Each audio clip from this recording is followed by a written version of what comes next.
এই হাদিসটা আপনার মাকে বলবেন, আপনার বোনকে বলবেন, আপনার মেয়েকে বলবেন, আপনার স্ত্রীকে বলবেন। এই হাদিসটা যদি কারো হৃদয়ের মধ্যে গেঁথে যেতে পারে, তার দ্বারা অন্যায় করা সম্ভব না। একটু এই কথাটা না বললে জাস্টিস হবে না। রাসূল সাল্লাল্লাহু আলাইহি ওয়াসাল্লাম মেরাজে গিয়েছিলেন, আপনারা জানেন। তিনি মেরাজের রাতে অনেক অলৌকিক জিনিস দেখেছেন, নবীদের সাথে সাক্ষাৎ করেছেন, ইভেন আল্লাহর সাথে কথা বলেছেন, আল্লাহর নূর দেখেছেন। এই সময় সবাই তাকে হাসি মুখের সম্বর্ধনা জানিয়েছিল। যার সাথেই দেখা হয়েছে তার সাথেই তিনি হাসি মুখে অভ্যর্থনা তাকে জানিয়েছে, আসসালামু আলাইকা আইয়ুহান নবী, সবাই বলেছে হাসি মুখে। একজন মালাক, একজন ফেরেশতা তাকে দেখে হাসেননি, একজন।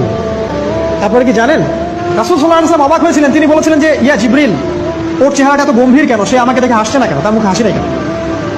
জিবরিল আমিন বলেছেন যে না মালিক, তার নাম মালিক, সূরা যুখরুফের মধ্যে আছে, তার নাম মালিক।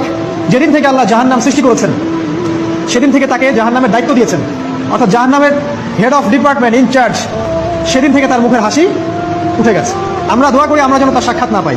তার কাছে পারমিশন নিয়ে রাসূল সাল্লাল্লাহু আলাইহি ওয়াসাল্লাম জাহান্নামের দিকে তাকিয়েছিলেন, ভিতরে দেখেছেন কি আছে। তিনি পরে যা ব্যাখ্যা করেছেন তা হলো, আমি দেখলাম সেখানে খালি মেয়ে আর সেখানে খালি নারী আর নারী।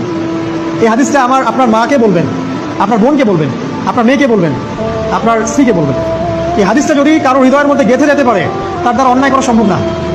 কিভাবে একটা মেয়ে সবকিছু উন্মুক্ত করে ঘুরতে পারে যখন অলরেডি তার আত্মা জাহান্নামে জ্বলছে, অলরেডি, কারণ ভবিষ্যৎ আল্লাহ জানেন।